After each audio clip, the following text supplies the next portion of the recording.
काफ़ी देर हो गई है कि हमने बड़े डिटेल्ड क्लिनिकल टॉपिक्स भी डिस्कस किए हैं, फ़िलोसॉफ़िकल टॉपिक्स भी डिस्कस किए हैं और सोशल थीम भी डिस्कस की है। लेकिन इन सारी चीज़ों का असल फ़ायदा तब होगा जब क्रॉनिक किडनी डिज़ीज़ या गुर्दे के दायमी मर्ज़ की जो ओवरऑल पिक्चर है उसको हम बार बार डिस्कस करते रहें, क्योंकि ये मसला है ही इतना पेचीदा। इसको देखने के इतने सारे एंगल्स हैं कि बारीकियों में डिस्कशन करते हुए हम जो ब्रॉडर पिक्चर है उसको मिस कर सकते हैं।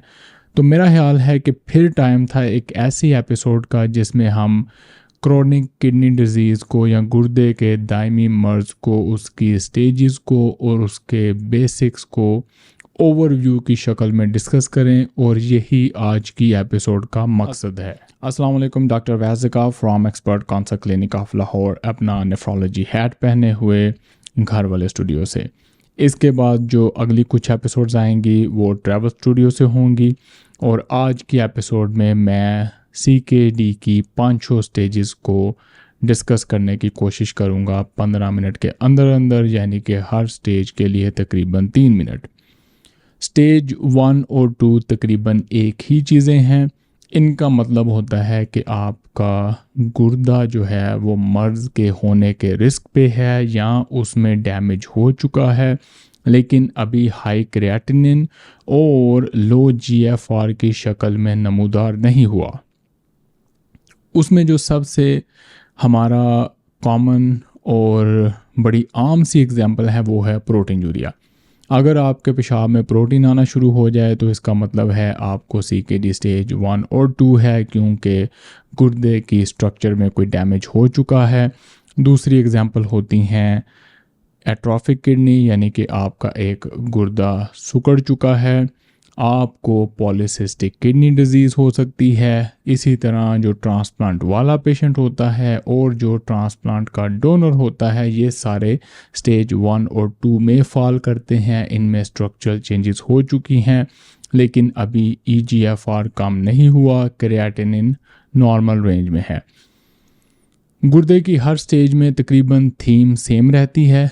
आपने गुर्दे के मर्ज़ को डायग्नोस करना होता है, उसकी एटियोलॉजी का पता चलाना होता है कि क्यों आपको गुर्दे का मर्ज़ हुआ, आपकी स्टेज क्या है, आपका प्रोटीन यूरिया है या नहीं, और है तो कितना है। बेसिक लैब्स चाहिए आपको, CBC, renal function test, liver function test, serum electrolyte, sodium, potassium chloride, bicarbonate, uric acid level, phosphorus level, calcium level और पैराथायरॉयड हार्मोन लेवल। फिर इसी तरह आपको अगर डायबिटीज़ है तो हीमोग्लोबिन A1C होना चाहिए, लिपिड प्रोफाइल होनी चाहिए, यूरिन एनालिसिस और urine protein to creatinine ratio. फिर आ जाता है आपकी मैनेजमेंट बेसिकली स्टेज 1 और 2 की स्टेज पे होगी जब आपका GFR 60 से ऊपर है, उस चीज़ की जिसकी वजह से आपको स्ट्रक्चरल डैमेज हुआ है। अगर ये डायबिटीज़ है तो डायबिटीज़ की मैनेजमेंट होगी, अगर ये ऑटोइम्यून डिसऑर्डर है तो ऑटोइम्यून डिसऑर्डर की मैनेजमेंट होगी, इम्यूनोसप्रेसिव मेडिकेशन दी जाएंगी। अगर आप ट्रांसप्लांट के पेशेंट हैं तो आप ट्रांसप्लांट मेडिसिन लेंगे। और फिर आ जाता है लाइफस्टाइल, जो स्टेज 1 और 2 और आगे जाके मैं बताऊंगा कि 3, 4 और 5 में भी लाइफस्टाइल है, उसकी बेसिक सेम है। आपने 45 to 60 मिनट एक्सरसाइज करनी है, एक्टिव लाइफस्टाइल को मेंटेन करने की कोशिश करनी है, 7 घंटे नींद पूरी करनी है, स्ट्रेस मैनेजमेंट और सोशल हेल्थ को इम्प्रूव करना है, और डाइटरी इम्प्रूवमेंट्स करनी है। डाइटरी इम्प्रूवमेंट्स की डिटेल में मैं अभी नहीं जा सकता, लेकिन आपने सादा अल्फाज में हेल्दी खाने की कोशिश करनी है। ये हेल्दी खाना क्या होता है, इस सीरीज़ को मैं फ्यूचर में कंप्लीट करूँगा। बहुत सारी एपिसोड्स पर ये मुश्तमिल होगी, लेकिन बेसिकली आपने ज़्यादा से ज़्यादा हेल्दी खाने की कोशिश करनी है और अपनी सेहत को अच्छा रखने की कोशिश करनी है। तो ये हो गया आपका बेसिक स्टेज 1 और स्टेज 2। आपका EGFR 60 से ऊपर है, आपकी क्रिएटिनिन नॉर्मल है, लेकिन या आपके गुर्दे में कोई स्ट्रक्चरल डैमेज है या आपको प्रोटीन यूरिया है, तो आप उसको ऐसे मैनेज करेंगे। फिर आता है स्टेज 3। स्टेज 3 CKD हमारा सबसे कॉमन एरिया है और ये सबसे अच्छी विंडो भी है जिसमें कि आप अपने गुर्दे की अच्छी मैनेजमेंट करके इसको रोक के रख सकते हैं। स्टेज 3 हम उस वक्त कहते हैं जब आपका EGFR 60 से कम हो जाए, क्रिएटिनिन तकरीबन 1.2 या 3 या उससे ऊपर होनी शुरू हो जाए और मे बी डिपेंडिंग कि आपकी एज क्या है, वेट क्या है, जेंडर क्या है, शायद 2.5 इस क्रिएटिनिन तक तकरीबन आप स्टेज 3 में ही फॉल करते हैं। स्टेज 3 को आपने कैसे मैनेज करना है? सबसे पहले डायग्नोसिस। आपने डॉक्टर को जाके ये नहीं कहना मेरी क्रिएटिनिन कम करें, आपने उससे पूछना है जी मेरी क्रिएटिनिन हाई हुई क्यों, मुझे गुर्दे का मर्ज़ है क्यों। गुर्दे का मर्ज़ एक अलामत है, ये कोई बीमारी नहीं है। डायबिटीज़ की वजह से हुआ है, ब्लड प्रेशर की वजह से हुआ है, दवाइयों की वजह से हुआ है, कोई ऑटोइम्यून डिसऑर्डर चल रहा है, जो भी कॉज है आपने डॉक्टर से गुर्दे के मर्ज़ के होने की वजह पूछनी है। फिर स्टेज तो आपको पता ही है या डॉक्टर आपको बताएगा कि आप स्टेज 3 CKD में हैं। फिर आपने देखना है कि आपके पेशाब में प्रोटीन कितना आ रहा है और ख़बरदार अगर आपने आज के बाद 1+2+4+ का लफ्ज़ बोला, आपने कहना है जी मुझे नंबर बताएं कि प्रोटीन है कितना। प्रोटीन यूरिया को मेजर करने के 3 मेन तरीके होते हैं, 24 hour urine protein to creatinine ratio या urine albumin to creatinine ratio. इन वीडियोस का लिंक मैं नीचे डिस्क्रिप्शन में दे दूंगा, लेकिन आपने अपने डॉक्टर को पूछना है कि जी सर मेरे पेशाब में कितना प्रोटीन आ रहा है और मेरा टारगेट क्या है। टारगेट प्रोटीन यूरिया का हमेशा होता है कि आपने नॉर्मल रेंज में लेके आना है। बाज़-औक़ात ये पॉसिबल होता है, बाज़-औक़ात नहीं होता, लेकिन अगर गुर्दे के मर्ज़ की कोई ट्रीटमेंट, कोई चीज़ जो फ़र्क डालती है गुर्दे के मर्ज़ के बढ़ने की रफ्तार को रोकने में, तो वो होता है कि आपने प्रोटीन यूरिया कितना कंट्रोल किया है। प्रोटीन यूरिया के बाद नेक्स्ट चीज़ आ जाती है बेसिक लैब्स, कि आपने इस स्टेज में बेसिक लैब्स क्या करानी है। ये भी वही लैब्स हैं, CBC, renal function test, liver function test, serum electrolytes, जिन सब का मैंने नाम लिया, और उसके बाद आपकी लिपिड प्रोफाइल, और फिर अगर हीमोग्लोबिन A1C अगर आपको डायबिटीज़ है, और देन यूरिन एनालिसिस और यूरिन में प्रोटीन की मिकदार। फिर आ जाते हैं जी मैनेजमेंट क्या करनी है। अब पहला हिस्सा, जिस चीज़ की वजह से आपको CKD है आपने उसको मैनेज करना है, जैसे डायबिटीज़ या कोई ग्लोमेरुलर डिजीज़, उसकी दवाइयाँ चलेंगी।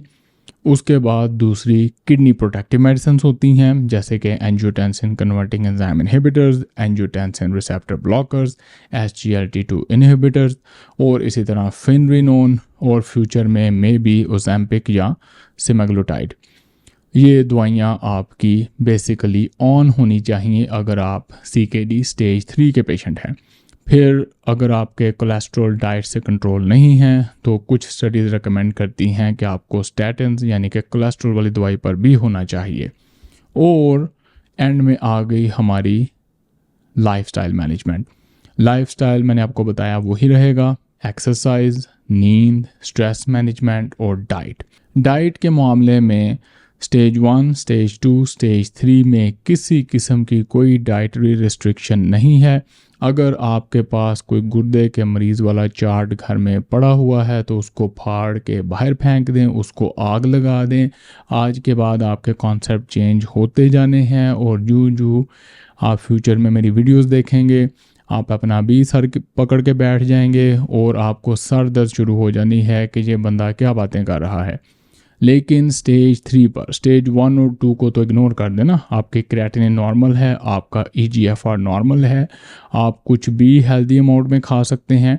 स्टेज 3 पर भी किसी किस्म की सब्ज़ी, दाल, गोश्त, प्रोटीन, कार्बोहाइड्रेट, फैट, किसी किस्म की कोई रिस्ट्रिक्शन, कोई ममानत नहीं है, एज़ लॉन्ग एज़ वो हेल्दी चीज़ है और हेल्दी अमाउंट में है। अगर आपने कहीं ये पढ़ रखा है कि ये दाल नहीं खानी, ये सब्ज़ी नहीं खानी, ये वाला गोश्त नहीं खाना, तो प्लीज़ उसको बंद कर दें, उसको फाड़ के बाहर फेंक दें।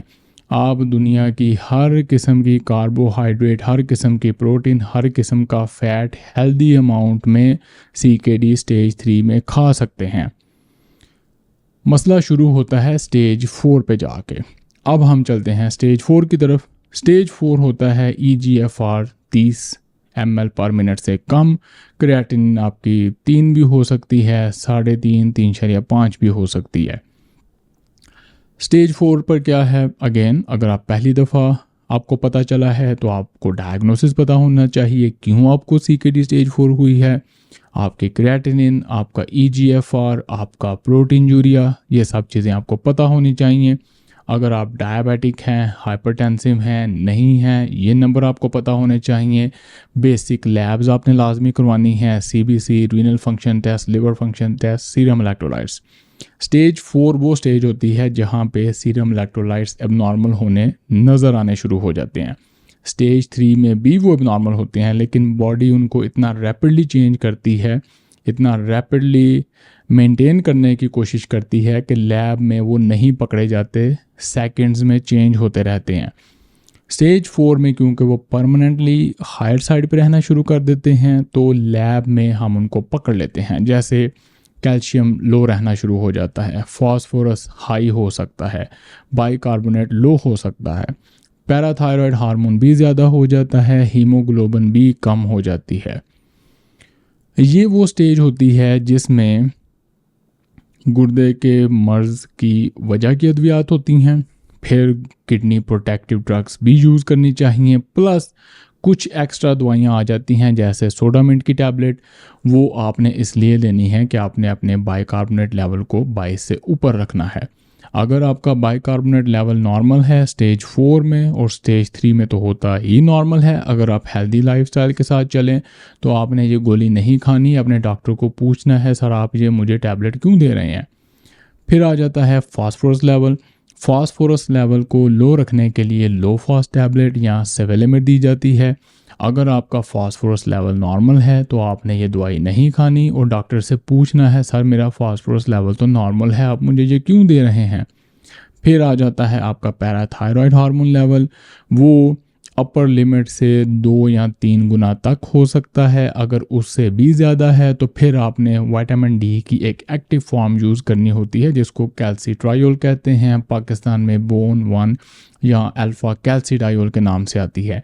अच्छा, अब ये जो सारी अद्वियात हैं ये आपने नंबर्स फिक्स करने के लिए लेनी होती हैं। ये नंबर फिक्स करने से ओवरऑल गुर्दे के मरीज़ की हालत बेहतर होती है, सेहत बेहतर होती है। लेकिन इसके बावजूद आपने ये दवाइयाँ सुपरविजन में लेनी हैं और वजह के साथ लेनी है, फजूल में नहीं लेते रहना। स्टेज 4 में ही थोड़ी सी डाइटरी रिस्ट्रिक्शन आती है। अगेन स्टेज 4 में भी आप दुनिया का हर प्रोटीन, हर कार्बोहाइड्रेट, हर फैट खा सकते हैं हेल्दी लाइफस्टाइल के साथ हेल्दी अमाउंट में। सिर्फ आपको कुछ रिस्ट्रिक्शन आ जाती है पोटेशियम लेवल की और फास्फोरस लेवल की। पोटेशियम डाइट्स जिनमें बहुत ज़्यादा पोटेशियम होता है, वो डाइट्स जिनके 100 ग्राम में 300 मिलीग्राम से ज़्यादा पोटेशियम होता है वो आपने कम मिकदार में इस्तेमाल करनी है। और जिनके 100 ग्राम में 300 मिलीग्राम से कम पोटेशियम होता है उनको आप ज़्यादा मिकदार में इस्तेमाल कर सकते हैं। लेकिन कोई भी ऐसी सब्ज़ी फल ऐसा नहीं है जो कि आपने बिल्कुल नहीं खाना, उसको गायब ही कर देना है। जैसे मरीज़ों के केले बंद कर देते हैं, पालक बंद कर देते हैं फॉर नो रीज़न। बस ये अगेन सिर्फ इसलिए है कि ना डॉक्टर के पास आपके साथ टाइम स्पेंड करने के लिए है, ना आपके पास अपनी सेहत पर टाइम स्पेंड करने के लिए है।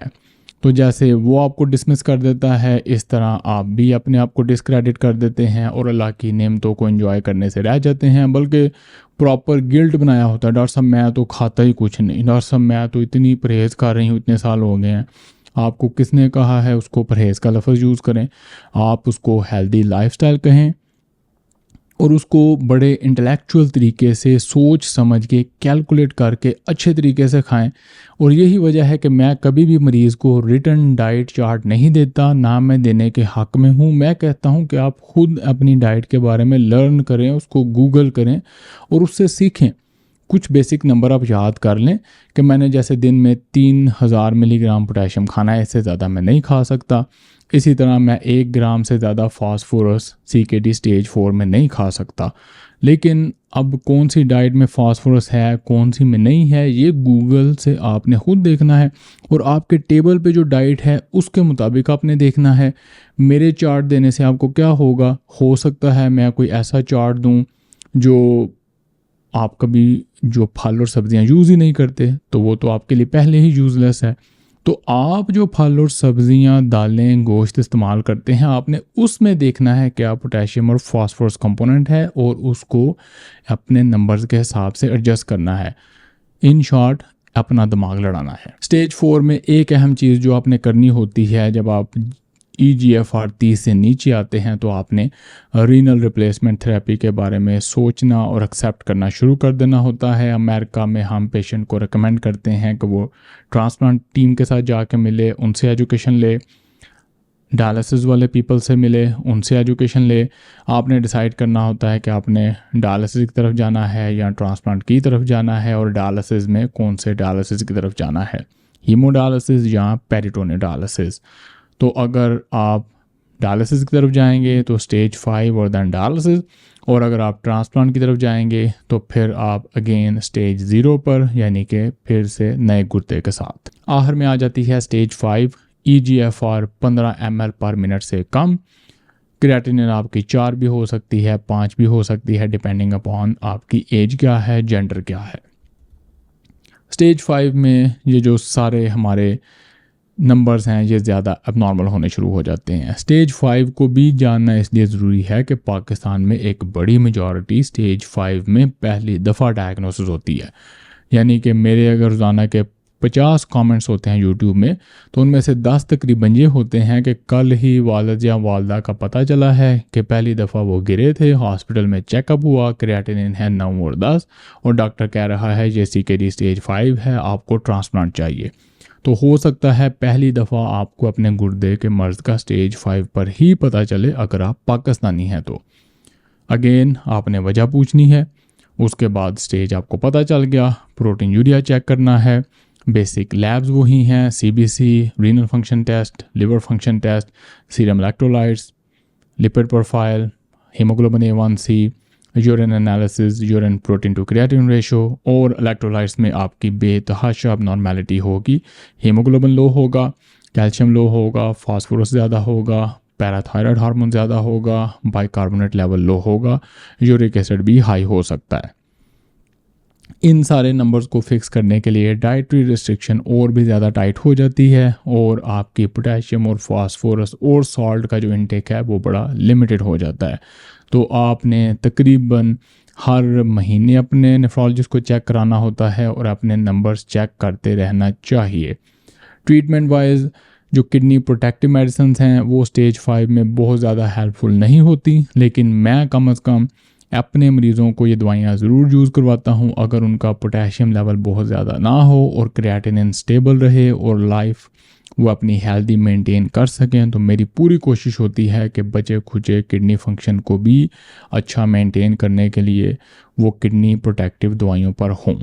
यही वो स्टेज है जहाँ पर सोडामेंट लाजमी हो जाता है, लो फॉस दवाइयाँ लाजमी हो जाती हैं, आपका एरिथ्रोपोइटिन खून बनाने वाला इंजेक्शन लाजमी हो जाता है, इसी तरह आयरन कभी कभार देना पड़ जाता है, और ब्लड प्रेशर के लिए शायद 2-3 दवाइयाँ भी देनी पड़ती हैं। अगेन डिपेंड करता है कि पेशेंट का लाइफस्टाइल कितना एक्टिव है। और ये शायद वो स्टेज है कि मरीज़ को नेफ्रोलॉजिस्ट के साथ साथ एक न्यूट्रिशनिस्ट की भी हर वक्त प्रेजेंस की ज़रूरत होती है, क्योंकि उसकी छोटी सी ऊपर नीच जो नमकियात में हो सकती है वो उसको ज़्यादा खतरे तक पहुंचा सकती है, उसका पोटेशियम लेवल बढ़ा सकती है, उसका फास्फोरस लेवल बढ़ा सकती है, जिसकी वजह से जिस्म में दर्दें, कमज़ोरी और कोई भी मसला हो सकता है। एपिसोड को ख़त्म करने की कोशिश करते हैं ब्रीफ सी समरी के साथ। स्टेज 1 हो, 2 हो, 3 हो, 4 हो, 5 हो, आपको हर स्टेज की बेसिक चीज़ें पता होनी चाहिए कि किस स्टेज में लैब्स के क्या नंबर होने चाहिए, टारगेट्स क्या होने चाहिए, दवाइयाँ क्या इस्तेमाल होनी चाहिए, और किस तरह आपने अपने नेफ्रोलॉजिस्ट के साथ फॉलो अप मेंटेन करना है। अगेन क्योंकि गुर्दे का मर्ज़ है ही बहुत पेचीदा और इसको कई डायमेंशन से, कई पहलुओं से देखा जा सकता है, मैंने बड़ी ही एक कंसाइज सी एपिसोड करने की कोशिश की है, जिसमें मैं गुर्दे की 5 स्टेजेस का सिंपल सा मैनेजमेंट के एंगल से ओवरव्यू दूं। इसमें बेतहाशा लूप होल्स होंगे, बेतहाशा ऐसी चीज़ें हैं जो मैं मिस कर गया हूँ, बेतहाशा ऐसी चीज़ें हैं जो डाली और डिस्कस ही नहीं की कर सकते थे। तो अगर इस तरह की कोई चीज़ हो, आप ज़रूर अपने कमेंट्स में पूछें, अपना एक्सपीरियंस शेयर करें। आज के एपिसोड से आपके नॉलेज में क्या इजाफा हुआ, इससे पहले आप गुर्दे की सारी स्टेजेस को कैसे देखते थे, और इसमें और क्या इम्प्रूवमेंट की जा सकती है। मुझे आपके कमेंट्स और आपके ओपिनियन का इंतज़ार रहेगा। मुलाकात होगी अगली वीडियो में किसी ट्रैवल स्टूडियो से। अल्लाह हाफिज़।